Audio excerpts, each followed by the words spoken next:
Padamu semuanya yang akan kehidupanku. Tiada kata yang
Livia, can you hear me?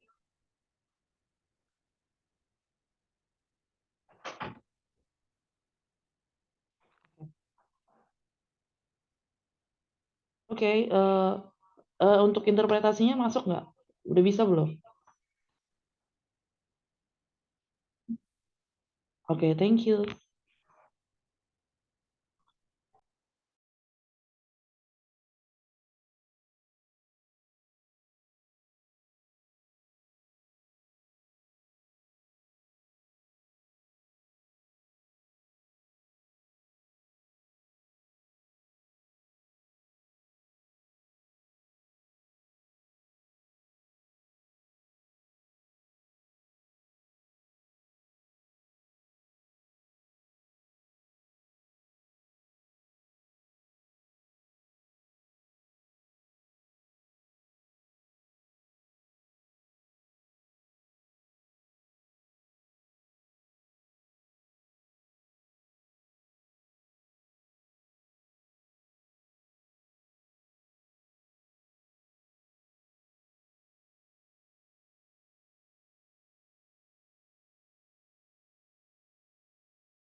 Thank you for the attending, Miss Honpao. Is it she in the room? Yeah, okay. So we will, without further ado, we will start the. Is it okay to start the webinar, Mbak Dewi? Okay. Thank you for the attending this webinar, Miss Jia Sonpao, and the is it friends from the Laos? Is it here or yeah? Okay. Thank you for coming to this forum, and then without further ado, I will give the time for Miss Ratna Dewi from Head of Office in IMHA in Jakarta. Okay, Mbak Dewi, the time is yours.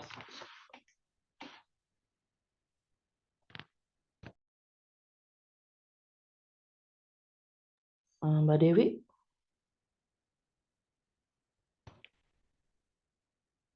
Sorry. Good morning, everyone. How are you? My name is Ratna Dewi from Indonesian Mental Health Association, Jakarta Branch. Perhimpunan Jiwa Sehat Indonesia, PGS, or Indonesian Mental Health Association, is a pioneering organization initiated and run by persons with mental disabilities since 2008. Persons with mental disabilities encompass a range of disabilities wherein individuals experience disturbance in cognitive, emotional, and behavioral functions. Persons with mental disabilities is divided into two subcategories: psychosocial, including conditions such as schizophrenia, bipolar disorder, depression, anxiety, and personality disorder, as well as developmental disabilities that affect social interaction, including autism and hyperactive. The focus of this organization is to advocate for the fulfillment and protection of the rights of the person with psychosocial disabilities in Indonesia. One of the current active advocacy issues pertain to the right of person with psychosocial disability to access employment. In Indonesia, the government has established 2% quota for persons with disabilities in all available job sectors. However, in practice, they are still facing numerous obstacles and challenges that limit individuals with disabilities, particularly persons with psychosocial disabilities, from obtaining suitable employment in their respective fields. In response to the aforementioned challenge, the Indonesian Mental Health Association has collaborated with Sanpo in Laos, a disability organization, which actively involved in advocating for the right of persons with disability in Laos. Together, we are organizing a webinar aimed at creating a space for exchange of experiences and knowledge regarding the fulfillment of the employment rights for persons with disabilities in those countries. This collaboration is founded and successful best practice of Sanpo, which has empowered persons with disability in Laos through entrepreneurial activities. The webinar seeks to foster dialogue and learning from each other's experiences to enhance the advocacy for the employment.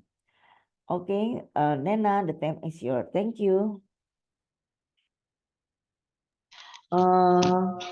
Oke, terima kasih Mbak Dewi. Thank you Mbak Dewi.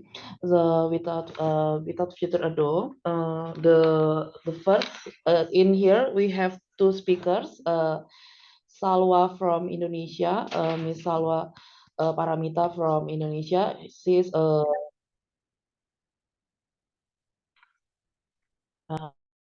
Salwa from Indonesia. Dia adalah she's head office from IMHA Yogyakarta branch, and also advocacy staff in IMHA in national branch.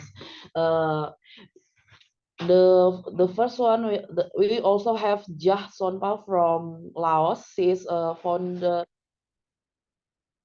Dia seorang founding from Sonpao Center. Center in Laos. She will speak about how she works in Laos to empower people in disability in Laos. Okay, without further ado, Ms. Jah Sonpa from Laos, as the first speaker, will talk about his experience as someone who works with people with disability, empower people with disability in Laos.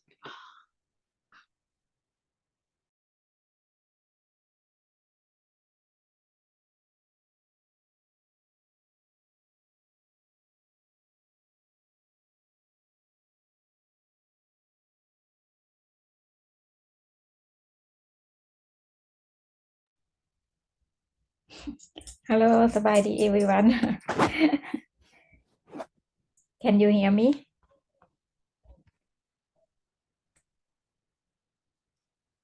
Yeah, nice to meet you here. My full name is Put Ali Wong Samai, but you can call me Ja. Yes, it's because I am a woman with disability, and I have many experience about start from myself. So, and then I interesting to I was working with an NGO before also, so I use this experience to because I interesting to start to do some project to support an employee for people with disability in Laos. It because my country, that my country is a developed country, and we quite poor country also, and it's very difficult to with people living with disability in Laos. They mostly of them they living in rural area, so it's very difficult for accept school, accept with the job for people handicapped people like us. So I know how it's difficult because I have that experience already. So and then I have the idea to start some project and looking for what kind of job is good for the people like that who not have a good education, and they are quite hard and difficult to moving and walking and riding, help themselves. So and then I decide to think about the handcrafts and product that I have experience about that before also. So I think it's the handicraft product. It's quite good job for support job to handicapped people. So I would like to introduce about my center a little bit for your how my projects start and how I manage it. So yes, I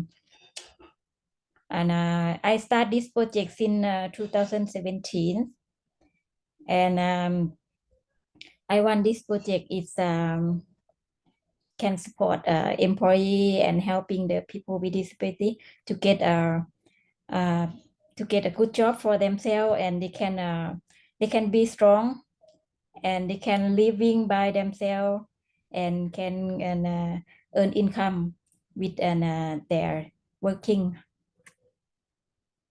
So yeah, and the currency member I take care of 35 members, including 19 women in my center. Can you how I don't know how to kick. Oh yes. So in the center we already support 45 people with disability who were unemployed and understand to have a stable career and earn money and support themselves. So and I train my handicap and team here at the center to promote about Lao product and Lao handmade handcraft also there. And in the center we have 6 department for support and employee to people with disability. The first I training them how to do the tailor work, that they can make clothes, bag, many things. So we training how to use the sewing machine in there. And number 2, we training how to do bamboo product, handmade bamboo product. Yeah, and then number 3, we training and how to do Lao traditional embroidery for people with disability. It's very nice job for them also, because this kind of job and many handicapped people they can do at home, or they can come to work at the center. And the number 4, we training how to upcycling product with Lao handcraft. This this project is very number one for for our center. Every year we have to do a lot and product and from upcycling product and selling it the best selling and every year and it's good and earn income for helping and the center. And the number 5 we training handmade shoes, and I am very happy that we are the first group that making handmade shoes in Laos with the Lao handcraft, because we use and we use Lao traditional clothes and to design and making the beautiful handmade shoes. And yeah, the number 6 also we planning the flower farm to selling and to the market in Laos and in Japan, that we export every year around and we can do around 300 kilo per year.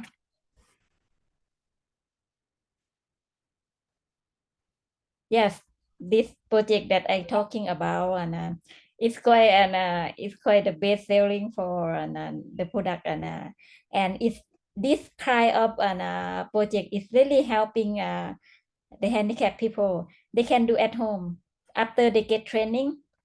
We can helping and many and then handicapped people to working at their home, because we prepare and we give them the material, everything. After they finish making, we come and correct and give them the payment.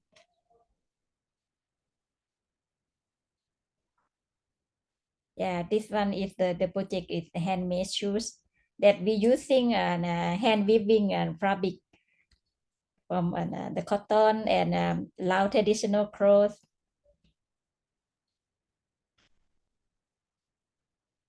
And I also learn the environment for to let the people handicapped people in Laos to think about we are small group, we are the handicapped people, but we still want to be and helping our country to do the project and sustainable project and helping the country how to manage the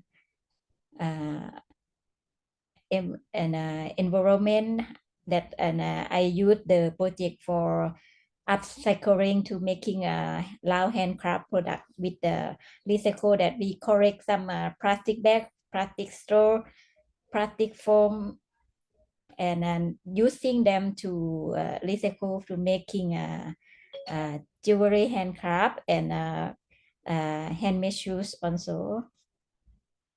Yes, this one is my project that we do in Laos to support an employment for people with disability. If anyone have any question and please add let me know. I am happy to sharing for you.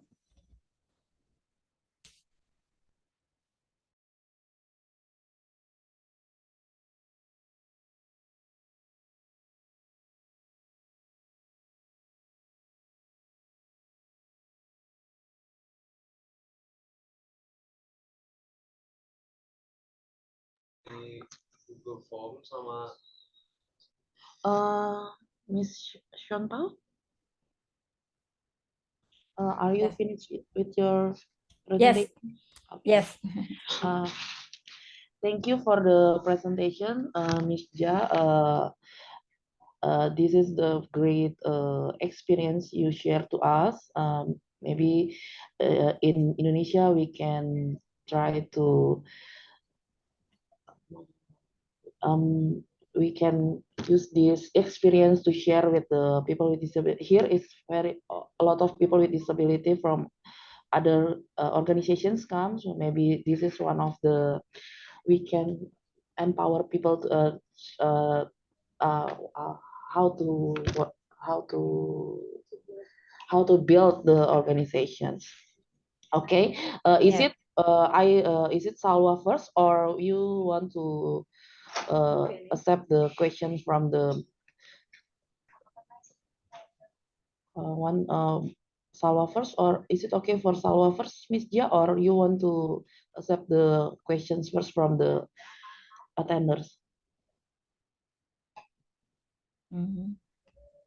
And yeah, and then for this kind of project that I do, and actually, and I not only let and this kind of work is not just only for the physical and handicapped people, no, and it's some blind people and deaf people, and some of them is the have a problem with the mental also, and but I use the experience many years that and how to training, how to support with the people that they are difficult and different kind of and disabled of them, that and we have many kind, right?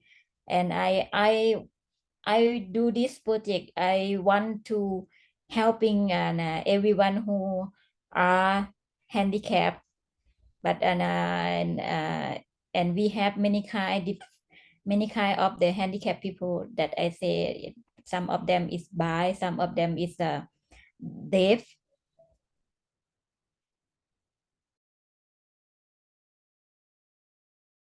Okay, without future ado, I hope Miss Jia still in the room. Salwa will present her experience too. Salwa is the head office of IMHA in Jakarta branch, and also the advocacy staff in IMHA in national branch.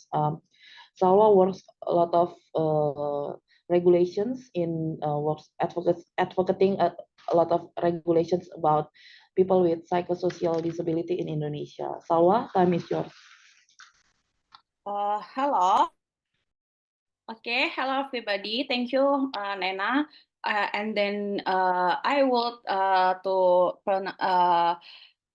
tell about hear about the ways to make work condition more inclusive for person with disabilities. Mbak Dewi, can you help me to monitor the slide? Okay. My name is Salwa. I'm head office from Indonesia Mental Health Association Yogyakarta branch, and I'm also advocacy officer. And right now, I'm a student at a postgraduate master in law. And then next. Today, we will talk about the ways to make work condition more inclusive for person with disabilities. The first, we can talk about the constitution or regulation about the state has to guarantee everyone's right to obtain work as regulated in several regulation. Regulation next. Next, sorry. Okay, Constitution guarantees that every citizen, please highlight the every citizen. Every citizen has the right to work and a living worthy of humanity. And Constitution says that every citizen included a person with disabilities. Next. Regulation about human rights also guarantees about that everyone has the right to obtain decent work without exception. The first is Constitution, and the second is about human rights regulation, and the next about regulation about person with disabilities. In regulation about person disabilities, person with disabilities has rights to have a work and then to have work without discrimination. Regulation about person with disabilities guarantees the person with disabilities, everyone has the right to obtain decent work without exception, or who the person the regulation about person disabilities said that obtain work organized by government and or regional government or private sector. And then next, this is a human rights regulation. Guarantees that everyone has the right to obtain decent work without exception. And the next about regulation about person with disabilities. Next, Mbak Dewi. Next. Next. The highlight in the regulation about person with disability is without discrimination for person with disabilities. Next. Now, I want to tell you something about case of discrimination against people with mental disabilities. Next. Let's see what's wrong with this job vacancy. Next. This is the first job vacancy. We can read that the requirement is male, work harder, and the highlight is help physically and mentally help. Next. In this job vacancy also have mentally and physically help. In number 4, recruitment number 4, qualification number 4. Next. Also in sector monetary sector, or we can also bank. Bank staff is it's also about mental recruitment about mentally and physically healthy. Next. And the last is official development program. Can in Indonesia fresh graduate also say this is a management trainee who that management trainee recruitment has mentally and physically health. Next. Okay. Nah, the job vacancy requiring physically and mentally health. It is a discrimination with for people with disabilities, for a person with disabilities. Mentally, it is about atau it's include emotional, physiological, and social. It is hard to our friends with mental or psychosocial disabilities. How do people next?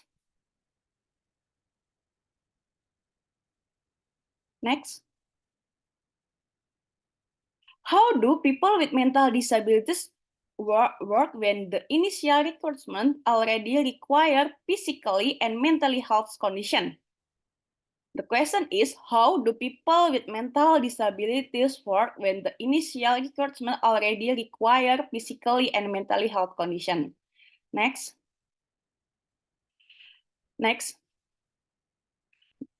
Nah, the workplace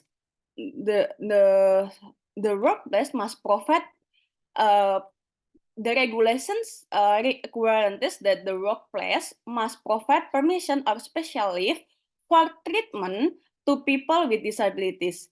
Can you say, I am bipolar and I need to have a special leave for treatment in a psychiatric or in psychological treatment. Next, the point is accommodating people with disabilities, especially people with mental or psychosocial disabilities, because IMHA focus in mental and psychosocial disabilities in the workplace is crucial for fostering an inclusive and diverse work environment. Employers should should strive to create an atmosphere where individuals with disabilities can fully participate and contribute to the best of their abilities. Here are some general considerations for accommodating people with disabilities in the workplace. Sorry.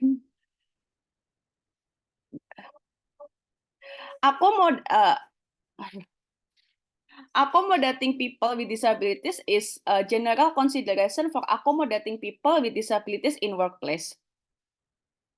Nah, accessible physical environment.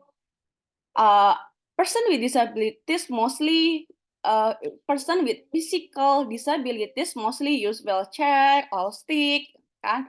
Ensure that the workplace is physically accessible with ramps, elevators with doorways, and accessible restroom. Design accessible parking space close to the entrance. Provide adjustable desks and workstation to accommodate various physical needs. Example, people with wheelchair, people with stick, and etc. The second is assistive technology. Invest in and provide assistive technology such as screen reader, voice recognition, software, or ergonomics keyboard.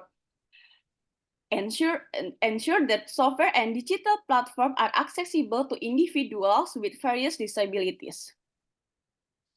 And the third, flexible work arrangement. Offer flexible work hours, telecommuting option, or remoting work to accommodate individuals with disabilities who may face challenges with traditional work schedules or commuting. Provide option for part-time work or job sharing arrangement. And the fourth, training and awareness. Conduct a training program to educate all employees about disability awareness, etiquette, and the importance of an inclusive workplace. Sensitize staff or officer to the needs of colleagues with disabilities and promote a culture of understanding and respect. And then reasonable accommodation in Indonesia or in regulation in Indonesia said that akomodasi yang layak. Engage in an interactive process with employees to identify and implement reasonable accommodation that enable them to perform their job duties effectively. Example of accommodation might include modified work schedules, silent room, additional break, or specialized equipment. And then accessible communication. Ensure that communication methods, both internal and external, are accessible to everyone. This includes providing information in alternative format such as Braille or large print. And then use inclusive language and avoid stigmatizing terms. And then accessible meetings and events. Choose a meeting venue that are wheelchair accessible, wheelchair or stick accessible, and provide adequate space for maneuverability. Offer sense language interpreters like now, closed caption, or other communication support during meetings and events. It's also disability-friendly policies. Develop and enforce policies that promote equal opportunities for employees with disabilities, included in policies-related recruitment that we discussed in the first slide about recruitment had a recruitment about mentally and physically health. It is a discrimination. It's about recruitment. And the second is promotion, and the third is retention. And then establish a clear process for requesting and implementing accommodation. Health and wellness program include accessible fitness and wellness program that cater to a diverse range of abilities. Regular evaluation and improvement continuously assess the effectiveness of disability accommodation and adjust as needed. Solicit feedback from employers with disabilities to identify areas for improvement and implement change accordingly. The last for me, remember the key is to create an inclusive environment where individuals with disabilities feel valued, supported, and have equal opportunities for professional growth and success. Thank you. Okay, thank you, Miss. Thank you, Salwa, for the great presentation. In this presentation, Salwa explained that in Indonesia, there is still many discriminatory vacancies, even though we have the regulations that respect the rights of every citizens in Indonesia.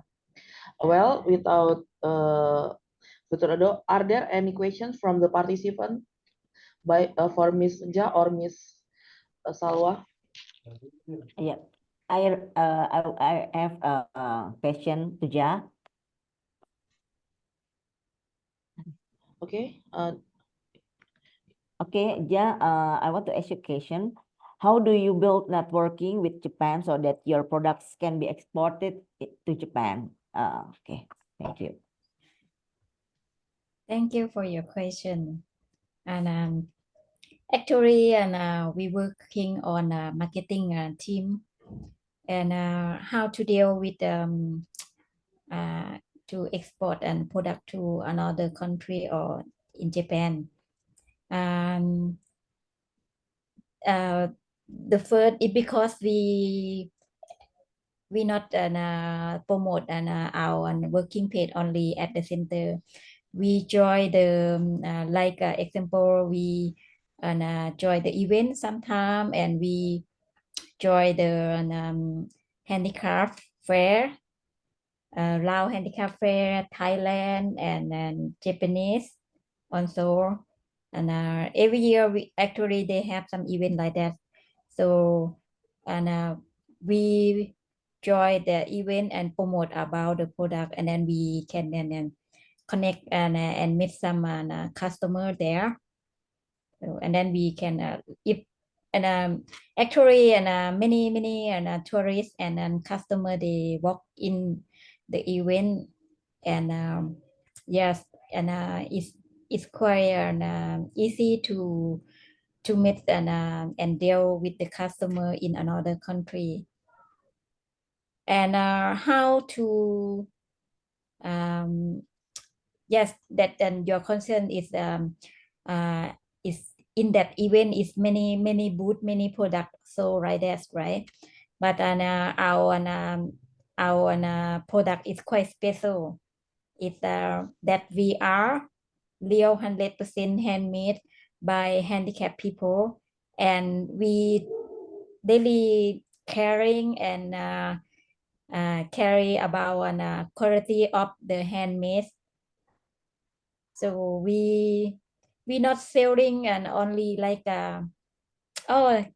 this one is product from the people with disability. It's not, we not selling like that. We selling the product, we making the product that it really useful, really beautiful, and it's quality from our people that is in touch to the customer. Yes, thank you. Oke, thank you, Miss Ja. Adakah dari teman-teman di apa namanya di Zoom ini yang ingin bertanya baik kepada Mbak Salwa atau kepada Mbak Jah Sonpao terkait Salwa tadi menyampaikan terkait bagaimana kebijakan hukum ketenagakerjaan di Indonesia yang memang secara hukum kita sudah sangat lengkap dan menghormati hak asasi manusia, namun dalam beberapa lowongan masih sangat diskriminatif. Untuk Ibu Jah dari Sonpao Laos menyampaikan terkait bagaimana di Laos teman-teman di Laos membangun diri lewat proses pembuatan kerajinan. Mereka lebih membangun diri melalui salah satunya mengembangkan diri lewat UMKM. Demikian dan karya-karyanya. Kira-kira adakah teman-teman di Zoom ini yang ingin bertanya? So, Miss Ja, I just talk to the attenders in Zoom if they want to ask the questions with Indonesian language. Yes, yes. Oke, silakan teman-teman. Apakah masih ada yang mau bertanya? Halo, Ya, silakan langsung Mbak Destara. allow me introduce myself. I'm Michi Sasmita from Indonesia. I wanna ask Ms. Ja, how to improve and correct with people with disability. Thank you. Thank you for your good question. Yes, this question when I join some workshop, everyone is wondering how I select the people with disability to join the project like this. And actually, I welcome to everyone because I want to support. I really want the people with disability in Laos to get a job. I know how to living without living with disability and without job. It's very hard. So I give everyone a opportunity for this, and it's because and I use before I start this project, I already prepare and some information and try to learn and how to do the networking for and communicate and contact and with people with disability in Laos, because we have 18 province and every province we have many handicapped people living in the province. So and then we do some connect and networking and promote about this kind of project who really want to join, who really interesting to get and to do a job with us and start the project together. Is I promote like somebody really interesting and to do some kind of like this. Actually, the many people they interesting to working in the office, right? But the handicapped people in Laos, 90% they not have a good education. They don't have because they come from a poor family, and I promote and the project that I do is I not just only employ you to be to working, but I employ you to be a leader and do a trainer for working together, strong together, and we help each other to how to help more people with disability in our country, because we know exactly how important and many people they don't understand if I let the somebody or my team to working at the factory or in another kind of job that is not it's really not good for the people with disability to working with some at the company or factory. It's not good health for them. Actually, the people with disability they already have a problem with their health. So I train my team to know about this, and when we promote like this, and yes, it's a lot of people with disability networking, and somebody apply this job to with us. Thank you. Thank you, Miss Ja.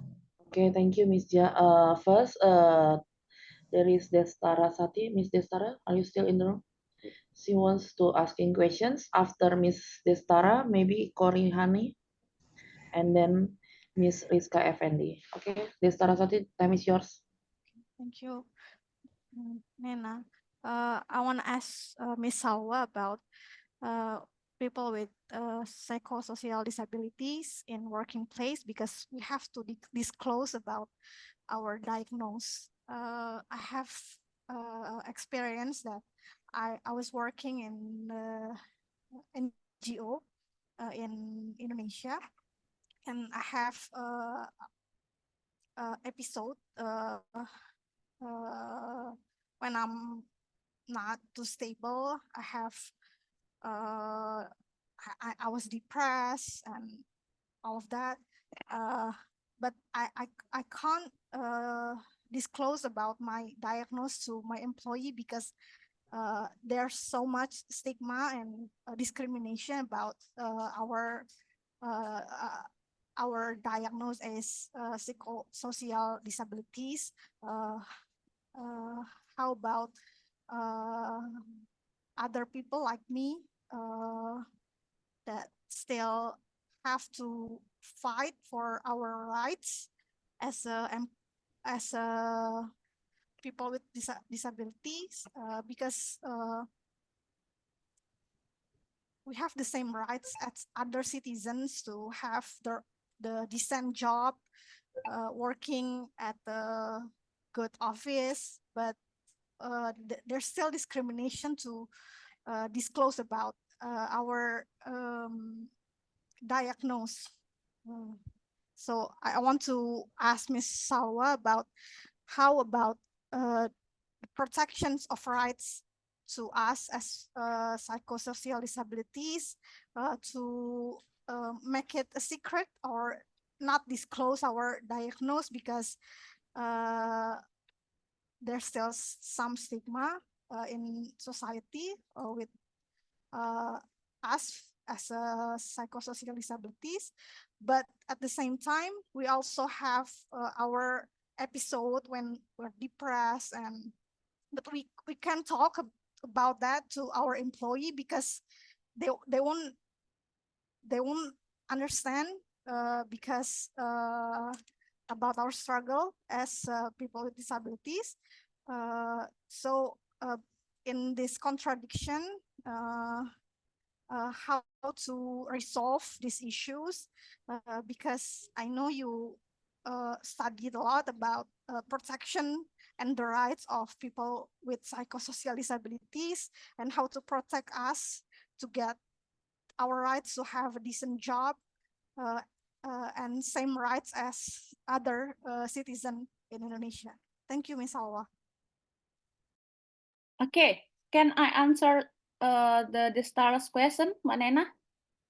Yeah, okay, it's okay, Salwa. Okay, Miss Destara, we know we have some regulation like human rights regulation, person with disabilities regulation, and the last is we can also say that Undang-Undang Cipta Kerja in English is the job creation law gitu ya.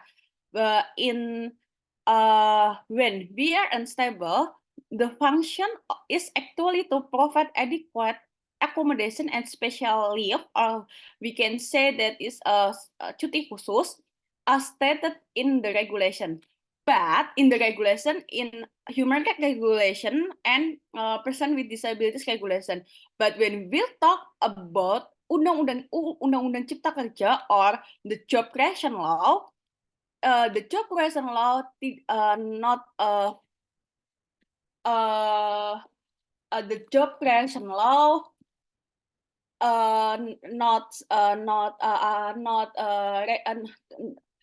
in the job regulation law don't have a regulation about the cuti khusus or special yeah sorry special leave. we can also in the human rights we have you have a non-discrimination in person with disabilities regulation or person with disabilities law. We have a special leave, but in the Undang-Undang Cipta Kerja or the job creation law, we don't have a special leave. And then but we can also we can say that we have regulation about our human rights in human rights law and this person with disability regulation gitu. Okay, that's all. Thank you, Salwa, for the answer. Okay. Can I ask a further question, Ms. Nana? Ms. Desara, we give the session first to the other participants, and then you can get the. Okay, Ms. Korihani, can you? Okay, can I only using the camera on. So it's my question is about the I want to get the insight about the maybe I want to have the information about how the government of in Laos do some like affirmation regulation for preparing disability person on targeted jobs. Like in Indonesia, we have certain programs to unemployed or we call angkatan kerja to prepare to access incentive from government. It could be money in transfer bank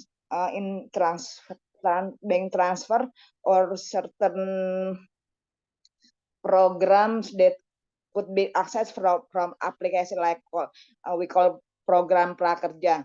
How in Laos is there is a similar program they provided by the government for people who prepare for get jobs, and how disability person could access this kind of program if there is a program like this.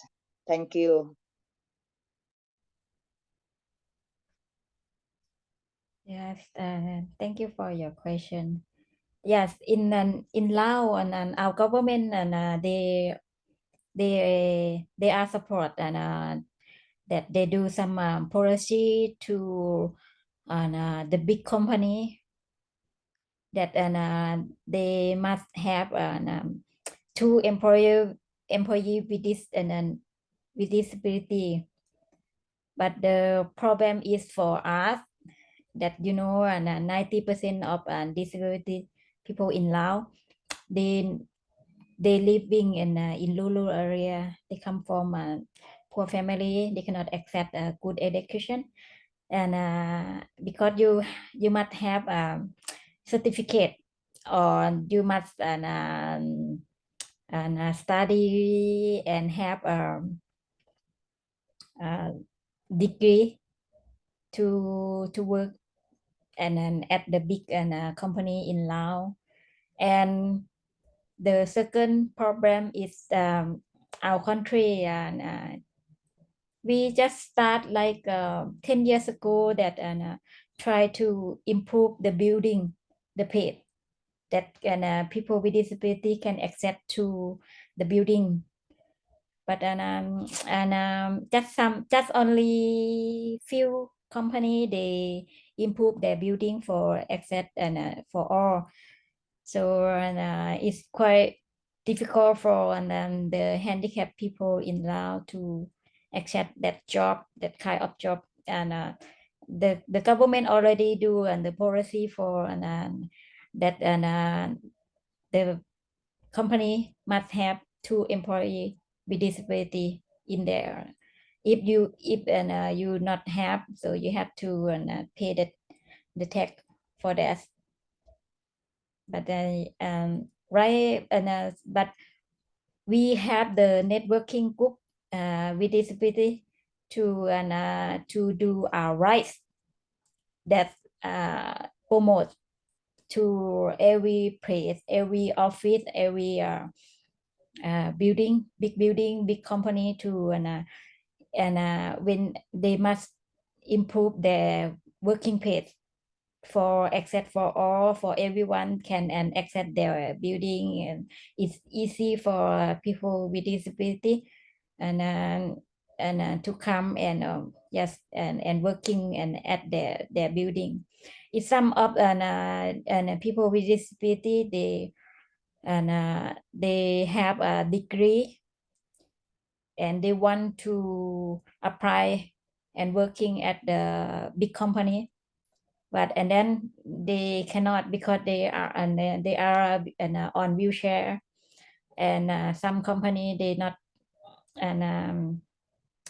not improve their building for handicapped people.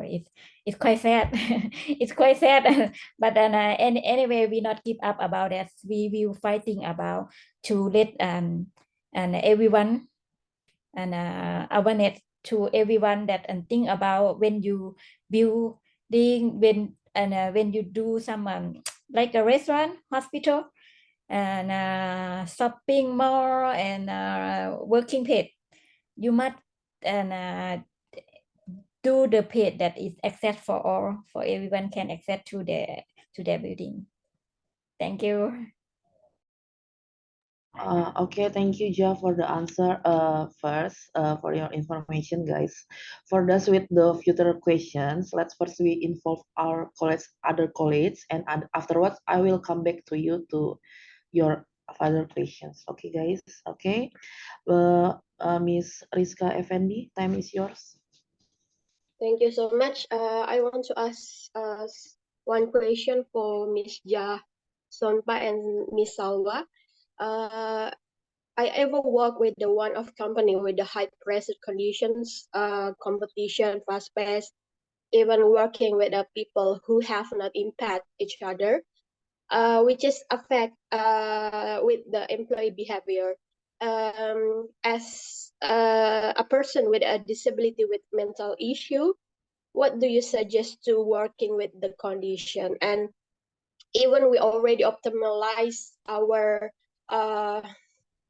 such as we already seeking help to with the psychology, psychiatric, and it's not affect to us because we every day we work with them. Thank you so much.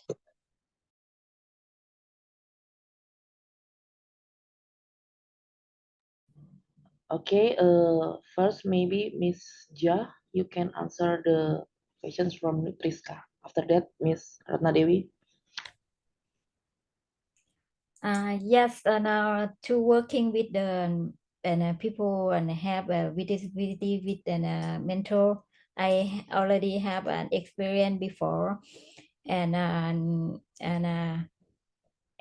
they actually they can work with us, and but the person who have a problem with the mental is some that I working with, they not so how I can say it's not so much and have problem on the mental. She have a little bit and with the mental that but she cannot speak, but she understand a little bit when we communicate with her. It means that and the people have a problem like this, they need some assistant to be with them all the time when they're working with us. I train my and we training and some my team, the physical and one have at the center that learning how to support, how to helping and working together with her. So it's working well. That she can helping and working at the center like she can because her body is still stronger. so she can helping and to be assistant for and support and moving for people with have a physical and body like a wheelchair, and then she helping and how to clean the center, clean the house, and but we have assistant to be with her to working and to training and with her also.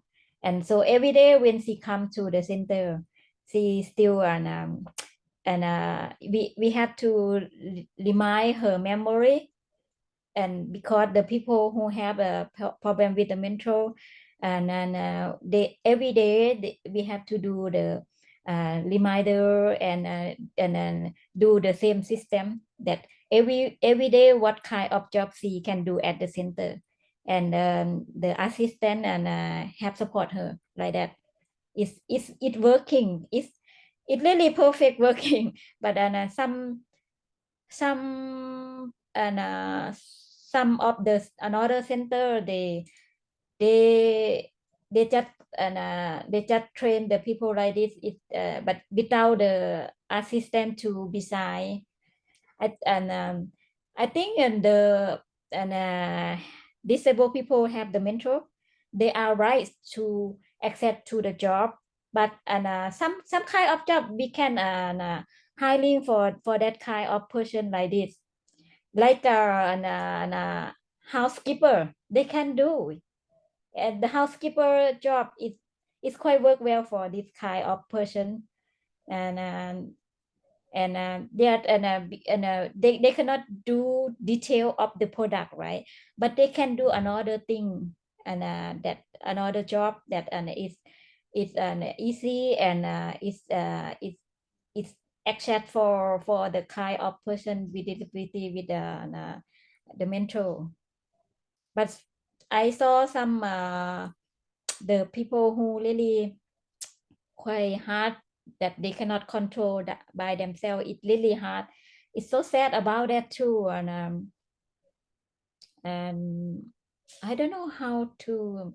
Actually, I try to support the people who have the problem with the mental. In my country, we have a lot of the people and like that. When I visit the another school that and they do the school for the people with disability with the mental, and some of them they can work the job that I say, and but some of them it's really hard for them. It's not their fault, no, but it's how we can support the mentor, right, that really cannot control themselves.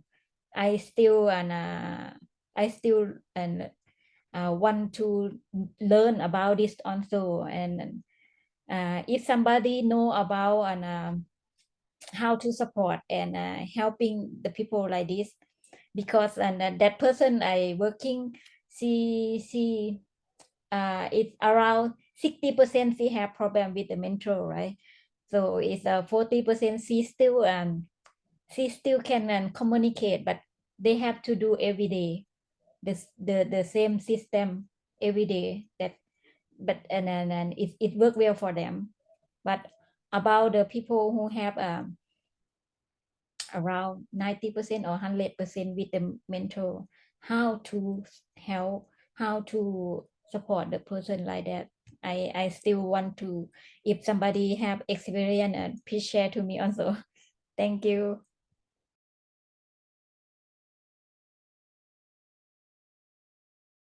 Okay, Mbak Dewi, the time is yours. Dewi. Udah, already. Oh, oke. Tadi tanya, Ada di chat box maksudnya. Sorry. Oh, satu pertanyaan dari chat. Selamat siang, saya dari Pelita. Untuk ini diberikan untuk Salwa dan Mbak Dewi juga mungkin. Atau Deafblind Indonesia, kami memiliki 2 ragam disabilitas sensori, yaitu tuli dan buta. Bagaimana kesempatan lapangan pekerjaan bagi tuli buta di negara Anda yang bisa diteladani dan menginspirasi tuli buta di Indonesia? Ja, there is a question for you too. It's about Indonesia. Hello, I'm from Pelita or Deafblind Indonesia. We have two types of sensory disability, namely deafness and blindness. How is the employment opportunity for deafblind individuals in your country that could possibly serve as an example and inspiration for deafblind individuals in Indonesia? Thank you. The time is yours, Ja.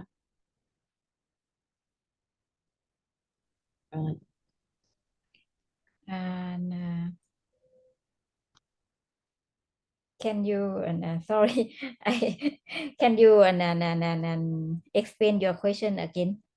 Sorry. There is questions from the deafblind Indonesia. They have questions is how is the employment opportunity for deafblind individuals in Laos that could possibly serve as an example, so we can get the example and inspiration for deafblind individuals in Indonesia. You can explain how the employment opportunity for Yes. people with Yes. disability, with Yes. deafblind disability. And from my experience to working with the blind and the deaf people, and at my center, and actually, the blind people, they really smart. They really have a good memory. They really good, and they learn very fast, well than physical people, the handicapped people and with physical and people.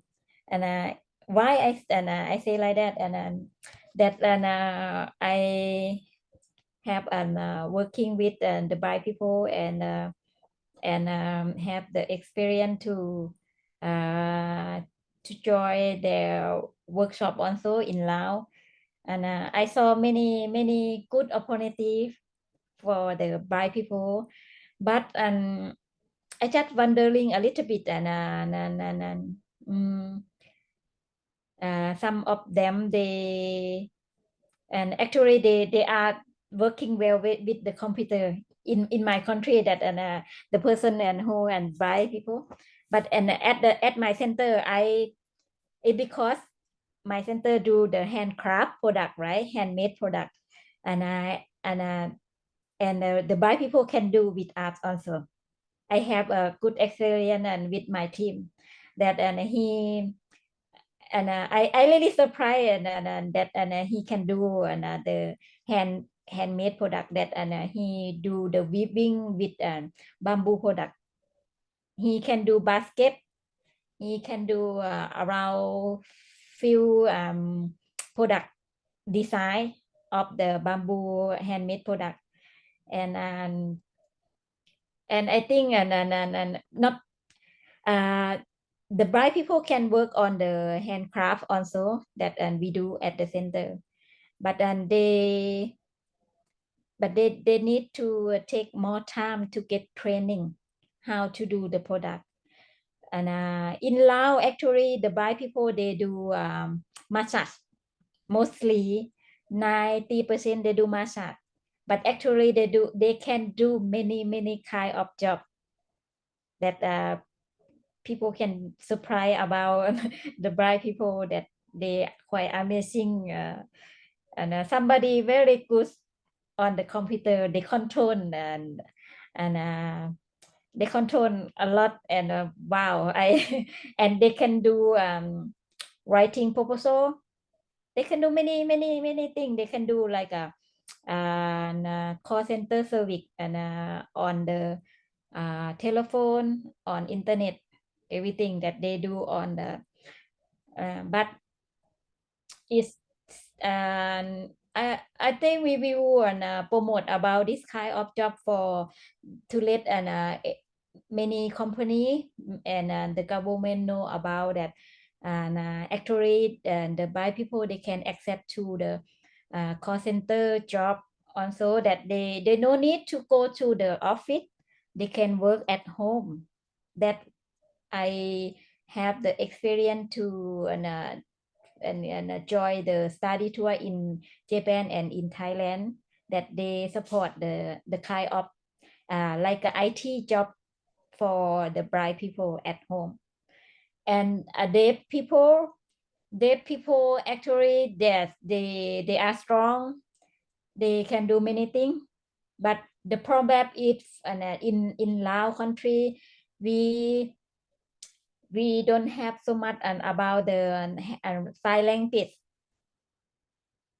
And even though it's not just only normal people and the handicapped like us, but it's so sad that the sign language is just only a little bit that and accept to the deaf people in Laos. So many deaf people in Laos around, yes, that I heard from networking. They talk about it's just only 30% is accept to and the deaf people in Laos. So 70% is the people not understand how to to reading, how to communicate, how to use sign language. So and that's why it's quite difficult for them to accept a job. And this person we and another group, they still fighting for the rights and sign language and to people with deaf. Thank you. Thank you, Ms. Jia. Okay, is there still any questions from the participants? Apakah di dalam ruang Zoom ini masih ada yang mau bertanya? Bertanyanya boleh juga menggunakan bahasa Indonesia, teman-teman. Kalau masih ada yang ingin bertanya.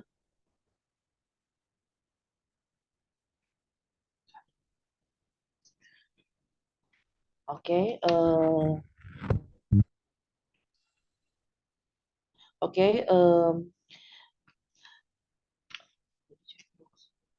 sebentar, there is questions in chat box.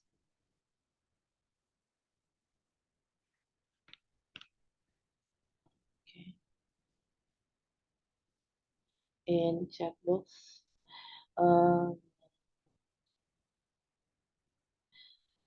untuk Bapak Ahmad Fadil, apakah pertanyaan ini akan diberikan kepada siapa? Apakah kepada Salwa atau kepada Ibu Jah?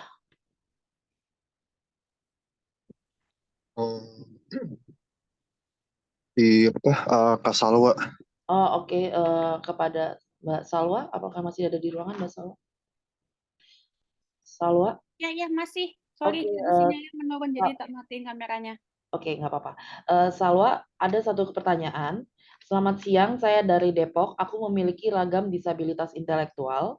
Bagaimana kalau untuk disabilitas atau tunagrahita ringan, kesempatan pekerja bagi disabilitas tunagrahita ringan dalam mendapatkan kerja? Terima kasih. Dari Ahmad Fadil, ragam tunagrahita ringan. Silakan, Salwa. Oke, saya jawab ya. Pertama, kita belajar dari karena saya basically adalah hukum dan human rights, hukum dan hak asasi manusia. Ketika kita bicara dengan tentang regulasi atau peraturan perundang-undangan dan hukum hak asasi manusia, tentu itu sudah diatur gitu. Jadi ada pengaturan ketenaga kerjaan berapa persen yang bisa berapa persen pemberi kerja baik pemerintah daerah maupun swasta itu memberi porsi untuk disabilitas. Sesungguhnya atau teoretikalnya atau normatifnya porsi itu adalah untuk segala ragam disabilitas. Tapi emang pada prakteknya ketika kita membicarakan praktek hanya disabilitas tertentu yang dapat diterima oleh yang perusahaan terima gitu ya istilahnya. Ketika kita ngomongin misalkan hanya disabilitas, katakanlah langsung specifically kita menerima disabilitas kok, tapi yang diterima cuma disabilitas fisik ringan kayak gitu kan istilahnya. Nah kayak gitu-gitu itu adalah permainan dari pemberi kerja gitu. Kalau berbicara aturan dan kita berbicara aturan dan hak asasi manusia, tentu aturannya harus Salwa, ada ya. pelan-pelan. Oh iya. Ada sign language dan Oh, oke, teman-teman interpretasi. Oke, Oke. terima kasih. Maaf, Salwa. Ya, kalau kita ngomongin theoretical dan normatifnya tentu jelas itu diatur wajib untuk memberikan kesempatan bagi semua penyandang disabilitas. Tapi emang pada kenyataannya memang prakteknya sulit gitu. Terutama di beberapa poin adalah penyandang disabilitas ini hanya diletakkan untuk posisi-posisi tertentu seperti administrasi, seperti perpustakaan dan segala macamnya. Itu kan sangat-sangat diskriminasi ya. Itu yang prakteknya. Padahal seharusnya tidak seperti itu.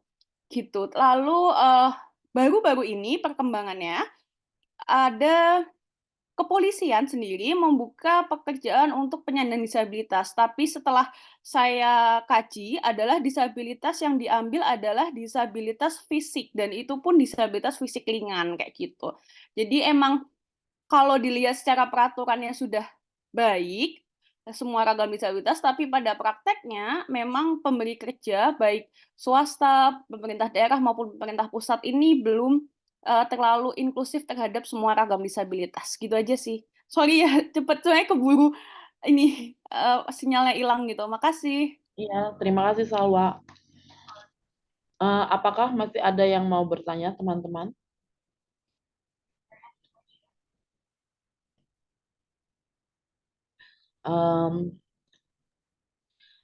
Bisa menyampaikan pertanyaannya dengan bahasa Indonesia. Kita sudah teman interpreter kebetulan bisa membantu untuk membahasa Inggriskan meskipun ingin ditanyakan kepada Ibu Jah. Jika memang ada yang mau ditanyakan, apakah masih ada? Oke, Iya. Mas Fadil. Oh iya. Ini mau pertanyaan lanjutan atau bagaimana, Mas Fadil? Oh iya. Gini kan, saya kebetulan sekolah di SLB Negeri 01 Jakarta. Saya kebetulan udah alumni kan. Saya angkatan 2019. Terus saya pernah saya kan udah ngelamar kerja di perusahaan BUMN. Itu di website menembus batas kan. Terus pas saya ikut interview kan, ternyata saya pas saya ditolak gitu kan. Ditolaknya karena karena nggak sesuai persyaratan atau apa gitu kan, gitu. Terus saya kan saya kan udah lama nganggur kan di rumah kan sejak saya lulus kuliah kan gitu kan. Jadi saya mau cari pekerjaan untuk disabilitas gitu susah gitu kan. Maksudnya kalau di Alfamart sama Lawson kan dia nerima kan. Tapi kalau kayak kantor-kantor gitu kan, kayak perusahaan gitu kan, dia nerimanya disabilitas fisik, kalau nggak tuli gitu kan. Kalau saya kan disabilitas ini intelektual gitu, maksudnya tunagrahita ringan gitu. Terus gimana saya untuk mendapatkan pekerjaan gitu walaupun saya disabilitas intelektual gitu. Terima kasih. Oke, Salwa, apakah mau menjawab?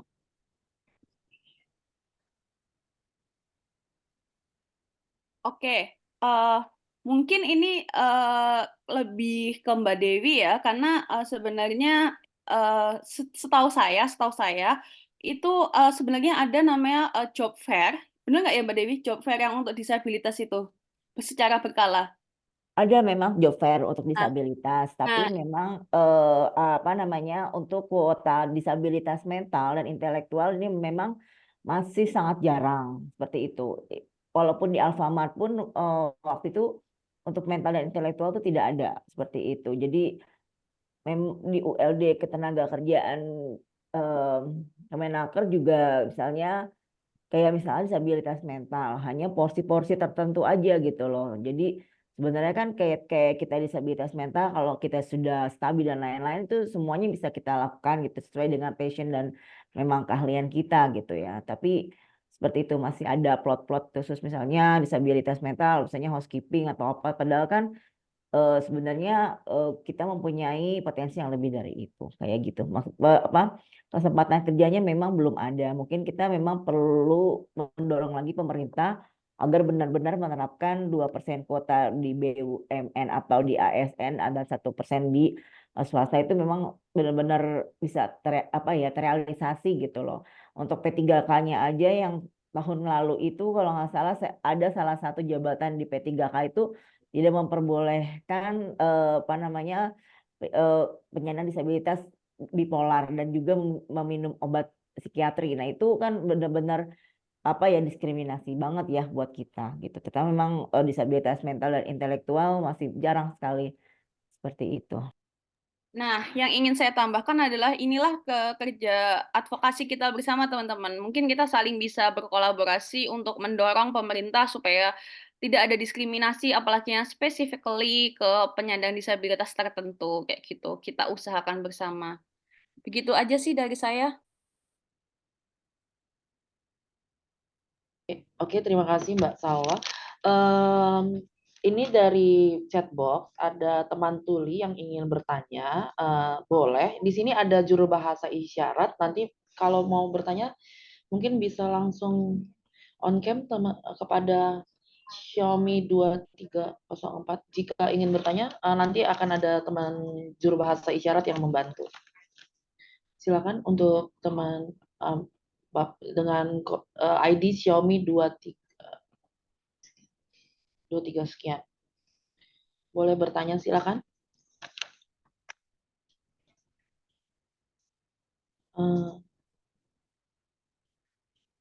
Ini kepada Mas atau Kak atau Mbak Xiaomi, apa ada yang mau ditanyakan? Oke.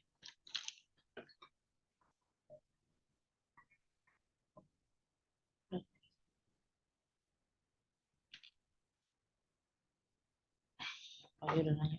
Enggak.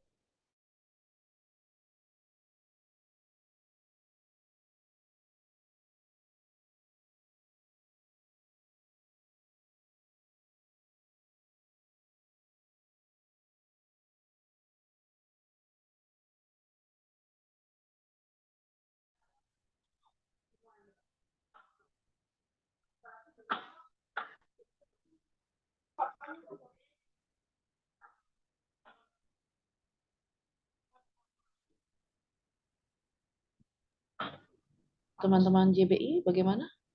Apakah dari Xiaomi ada pertanyaan? Nggak ada respon, Kak. Oh, oke. Untuk jika masih menunggu, mungkin kembali ke Mbak Destara yang ingin kembali menanyakan. Kalau bisa disederhanakan saja pertanyaannya ya, teman-teman. Silakan Mbak Destara.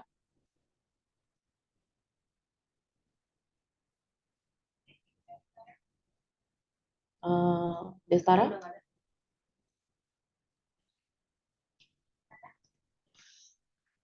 Oh, oke. Tidak juga dari Mbak Destara tidak ada respon. Yanda, ini teman-teman tulinya jadi bertanya. Ini ada dari Gerkatin, Kak, tapi bukan yang Xiaomi.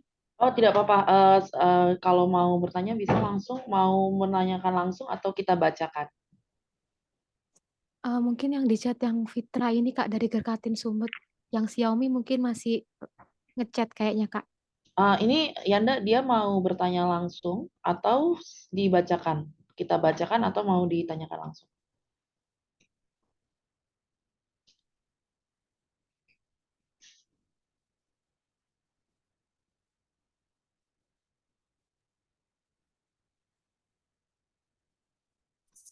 Kayaknya masih belum respon, Kak. Mungkin bisa dibaca dulu yang via chat dari Gerkatin.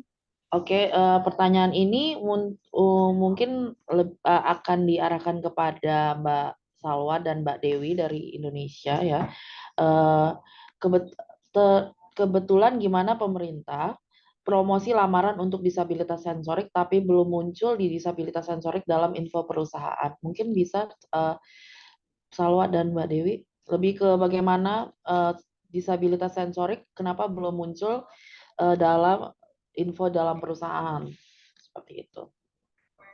Oke, aku jawab ya. Yang pertama, sebenarnya ini lebih kayak kurang di prakteknya di beberapa perusahaan mengatakan bahwasanya perusahaan ini kurang mendapat insentif ketika mereka mempekerjakan penyandang disabilitas dengan misalkan sesuai ragam mempekerjakan penyandang disabilitas dari berbagai ragam disabilitas gitu ya. Mereka belum mendapatkan tidak mendapatkan insentif. Jadi kayak merasa kebijakan itu udah mereka jalani tapi mereka tidak mendapatkan insentif dari pemerintah kayak gitu. Ataupun ketika perusahaan tidak memberikan tidak memberlakukan itu atau tidak menuruti porsi disabilitas dari ragam disabilitas, mereka juga sanksinya kurang kuat kayak gitu prakteknya pada saat ini. Jadinya seharusnya pemerintah ini mulai kuat mengenai sanksi dan insentif yang akan diberikan apabila pemberi kerja menerima atau tidak menerima penyandang disabilitas sebagai pekerja dari berbagai ragam disabilitas. Mungkin Mbak Dewi bisa menambahkan. Oke, Mbak Dewi, mungkin mau menambahkan?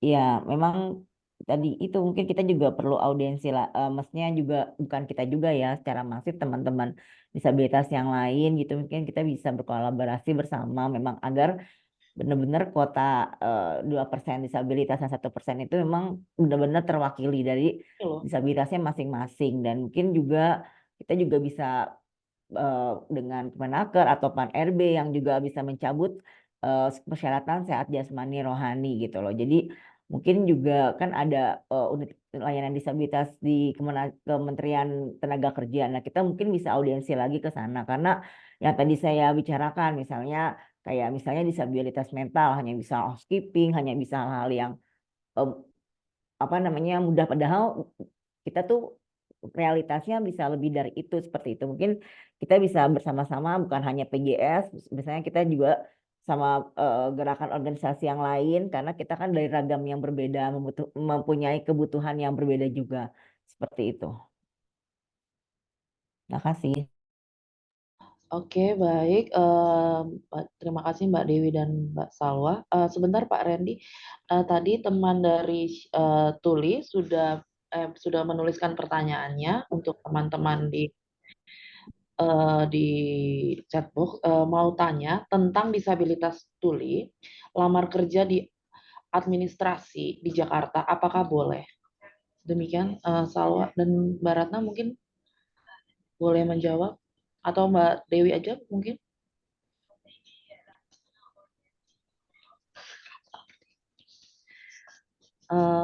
Mbak Dewi, pertanyaannya, apakah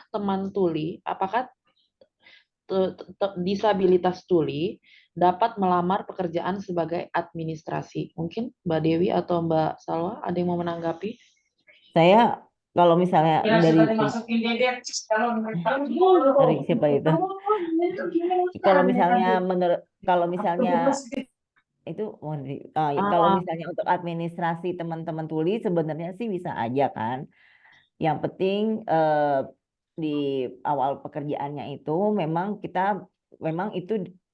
di provide memang buat teman-teman Tuli, sehingga bukan hanya kitanya yang bekerja, tapi di pemberi kerja sendiri sudah siap untuk menerima teman-teman Tuli dan juga teman-teman yang lain gitu, sehingga kita mempunyai kerjasama yang baik. Misalnya teman-teman Tuli di administrasi, dia itu butuhnya apa gitu, misalnya teman-teman Tuli itu kan tidak mendengar, jadi mungkin ada apa namanya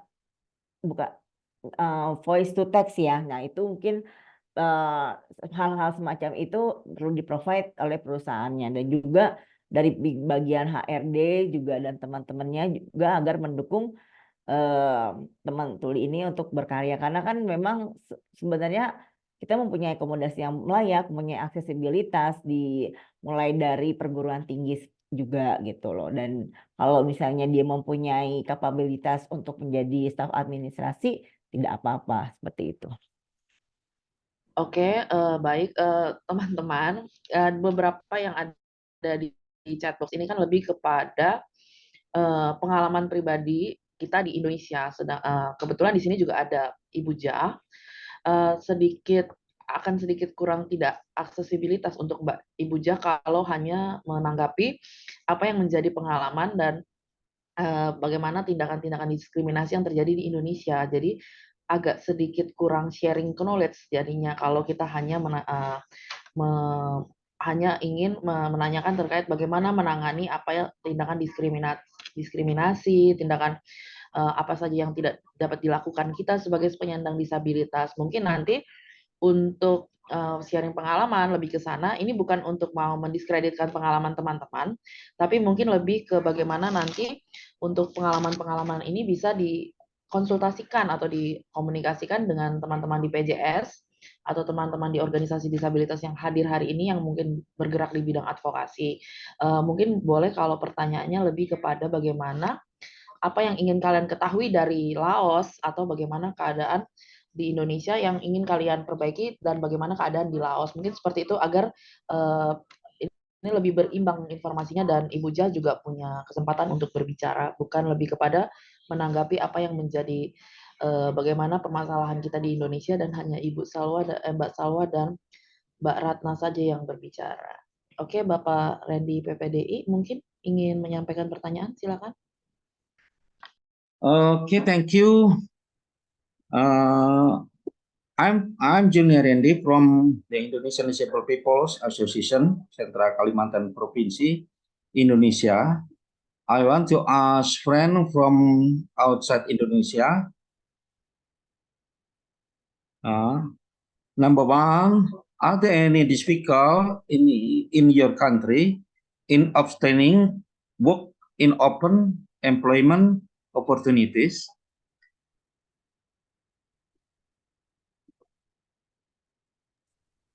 Thank you for your question. Yes, and okay. Are there any difficulties in your country in obtaining work in open employment opportunities? Yes. Number two, are there any regulation governing the system for accepting or employing worker with disabilities? Okay, number three, are there any suggestion that would be given to us in Indonesia regarding applying people with disabilities? Okay, thank you. Okay, Miss Jah. Thank you. Yes, and the third question, and yes, it's quite difficult, and that from the policy and from the company that hiring employee with disability. It's because they said you must speak English the first, and you have the master degree or university degree to apply the job, and that it because I think some company they don't know about that the disability people in Laos, they not have a good education. It's just a leave and a little bit percent that people people have the degree, not much that I know it's not bad, and so that's why, but mostly that person with disability who have who graduate from university, they already have some of them they do a business for themselves, and some of them they're working and with the NGO. So many company they're still looking for that and apply employee with disability, but it's quite difficult for the company and for for us also. And because we don't have degree, most 90% we don't have an access education, so quite hard to apply that job for us. So the second question is quite the same the first question, no? And can you explain your second question again for me? Ibu Bapak Randy, mungkin bisa menjelaskan pertanyaan kedua dari Ibu Ja ingin tahu. Pak Randy PPDI. Okay, number 2, are there any regulation governing the system for accepting or employing worker with disabilities?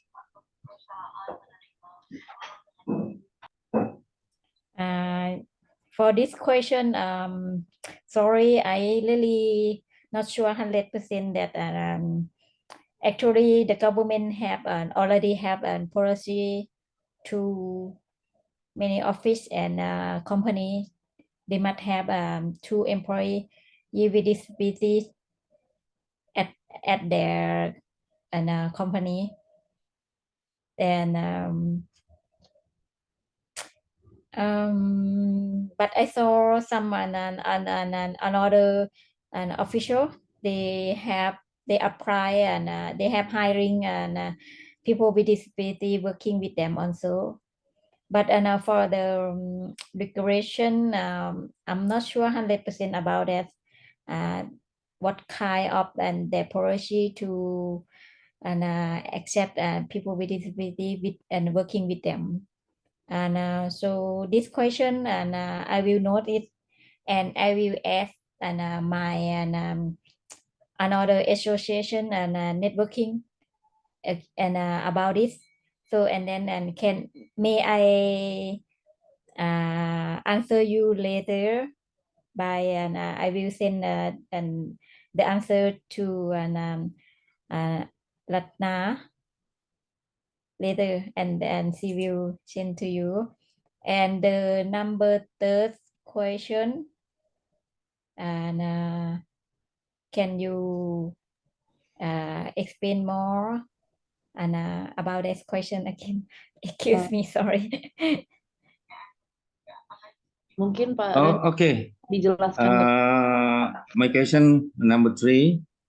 Are there any suggestions that would be given to us in Indonesia regarding employing people with disabilities?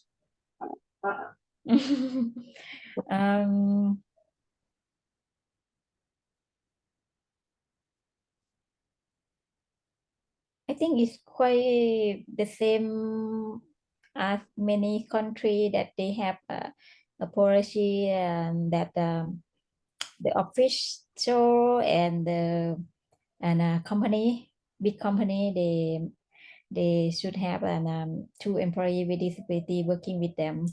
And for that and Indonesia, and I never visit yet, but in the future I will, because I interesting that and after I joined the workshop in Thailand with an Indonesian team in Bangkok now, I really happy that here the experience and the sharing the information about how support and people with disability in Indonesia, and I still want to learn more about it.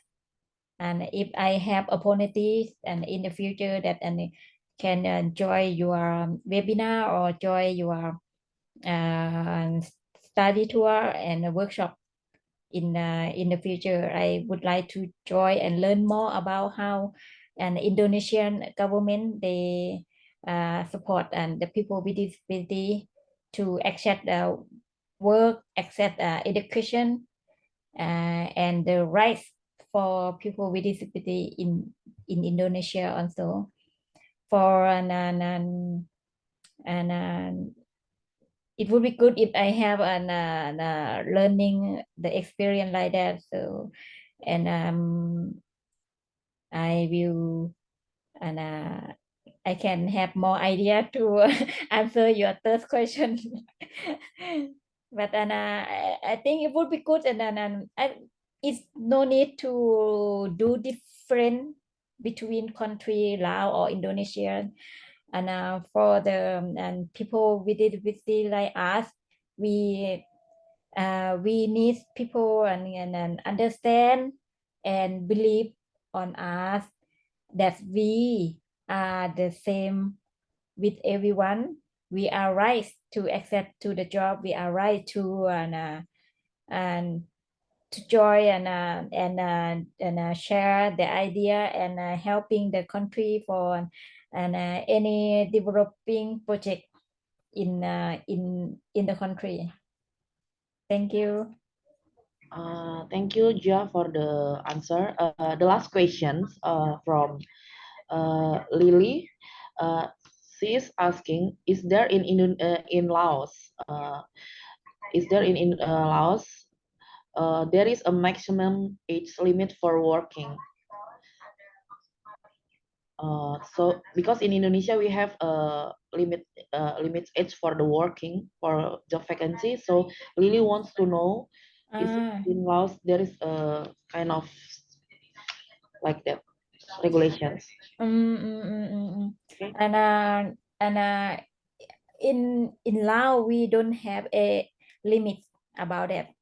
It's just only that office must have 2 person with disability working with them, and even though how many you can apply, it depends on the company, but yes, they don't have any limit that they for the people with disability to accept that job, but they need 2 person up. Yes, thank you. Thank you, Jia. Untuk teman-teman yang beberapa yang menanyakan terkait perda disabilitas, terkait bagaimana apa sudah ada institusi perusahaan yang membuka. Saya membantu menjawab. Kebetulan Mbak Salwa sedang ada kebutuhan untuk beristirahat. Jadi untuk yang pertama, apakah sudah ada institusi atau perusahaan yang terbuka menerima karyawan dengan disabilitas psikososial, intelektual, dan autis? Sebenarnya sudah ada beberapa perusahaan yang sudah menerima penyandang disabilitas psikososial, intelektual, ataupun autis. Hanya penempatannya memang terkadang masih cukup diskriminatif, ditempatkan di tempat-tempat yang memang sedikit tersembunyi, dan ini memang masih menjadi kerja-kerja advokasi teman-teman organisasi disabilitas khususnya yang bergerak untuk penyandang disabilitas mental. Kemudian apa ini pertanyaan berikutnya? Mungkin nanti untuk apakah bagaimana di mana atau bisa menghubungi Ibu Ratna Dewi untuk pertanyaan lanjutannya terkait ini, karena memang ada keterbatasan waktu dan juga kita tidak bisa sharing sharing experience kalau sama Ibu Jia, karena kalau kita hanya bahas apa kebijakan kita bagaimana itu akan kesulitan, karena sepertinya Ibu Jia ini kan lebih ingin men-sharingkan pengalamannya ingin memberitahukan bagaimana sebenarnya pengaturan ketenaga kerjaan di Indonesia, meskipun tadi sudah ditekankan juga oleh Mbak Salwa bahwa meskipun secara regulasi kita sudah sangat lengkap, tapi secara praktiknya memang untuk penyandang disabilitas sendiri pun masih banyak mengalami diskriminatif. Masih banyak perusahaan-perusahaan yang meskipun sudah melakukan perlindungan disabilitas itu sendiri, seperti tidak adanya akses fleksibilitas yang tepat untuk teman-teman disabilitas maupun masih kurangnya pemenuhan akomodasi yang layak bagi semua ragam disabilitas. Without further ado, maybe Ja, you can share your closing remarks and share about your future plans and project currently you work to the participants. After that, Ms. Ratna Dewi will share about the future plans and then we close the webinar. Okay, Ja? Yes. For my in the future plan that in 3 years for the center we want I will training to have more the leader. Right now I training 3 of them to be the leader for Son Pao, and we still need more leader team to helping the working for support people with disability. So, and the second is it because the center that I do we are working like a volunteer. That some month our income is not enough for share everyone, and it because we don't have an sponsor that and support budget to us.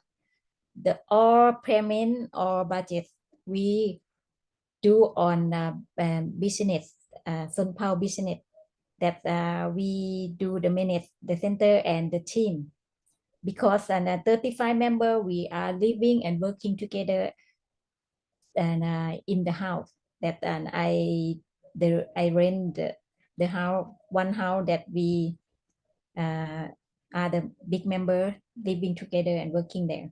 So everything in the center and of the cost of the budget we getting from the Son Pao business, that we produce many kind of handmade by handicapped people at the center for selling. And actually for the 5 years it's very hard to living to, but we believe we will strong soon, that if we export some the product to another country more. Right now we export only in Japan. It's not enough income for us. We can living with a small profit now, but we will export the good quality of product handmade by people with disability from the center to Europe market. So when we get when we success about that market, we will be more strong, and I will we will see that the people with disability working group in my center will show all the people that we can do it, that we can show to everyone that people with disability who have low education or never go school, we can strong by ourselves. We can helping the country from our good working to support that. So why I not request or helping from the government, and it's because our government they have a lot job to do also, and the meaning of our working page, we want to show the everyone and government that we are allow people.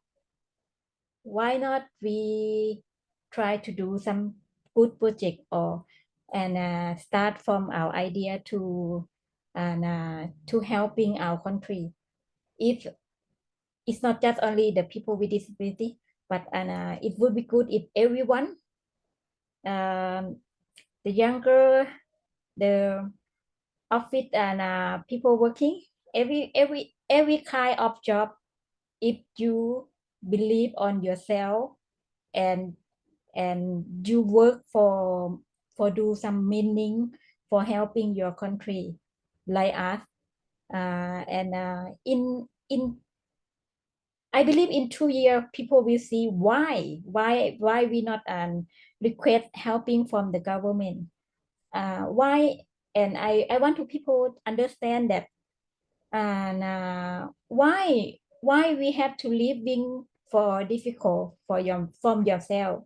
Why not you start any good thing by yourself to show up, and that we are not working only for ourselves, but we working for helping our country also.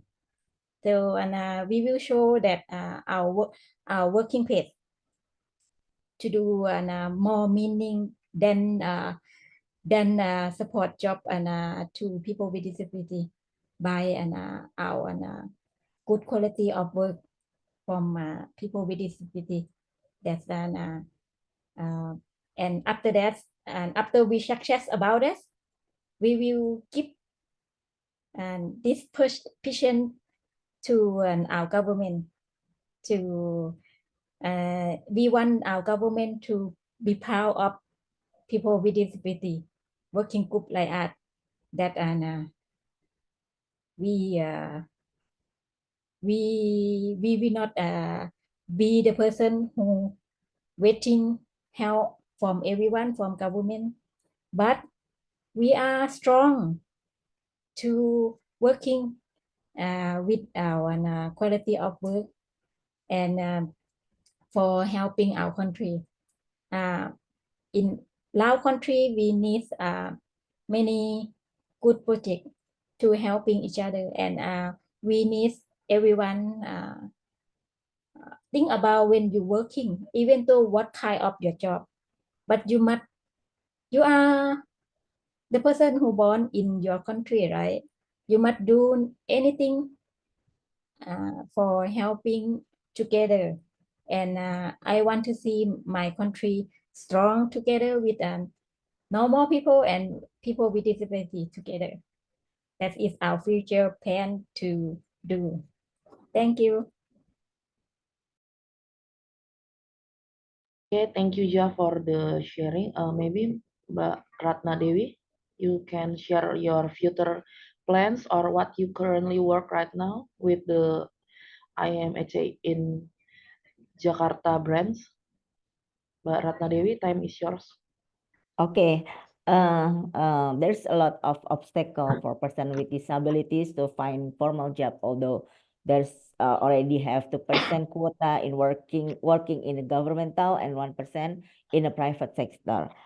But I think that for the solution is we as a person with disability, maybe we can have we can from Laos we can do the entrepreneur like that, and we can have some maybe like the products that we can sell and also can be import, and it can be say it, and we can earn money from that. Maybe we have to also for the government have to have the training for us to make us a very good entrepreneur. And for the advocacy, maybe we can also do together with others organization beside the National Mental Health Association, so that we can go to government like the Kementerian Tenaga Kerja or to Pan-RB to fit sehat jasmani rohani, the requirement to be take off. Maybe that is the plan.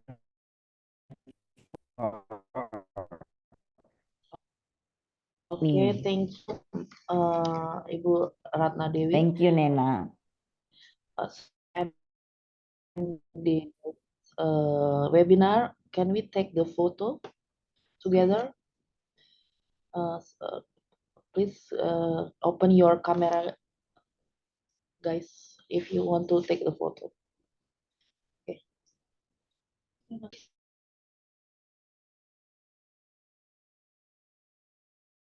Okay. Slide 1. 1, 2, 3.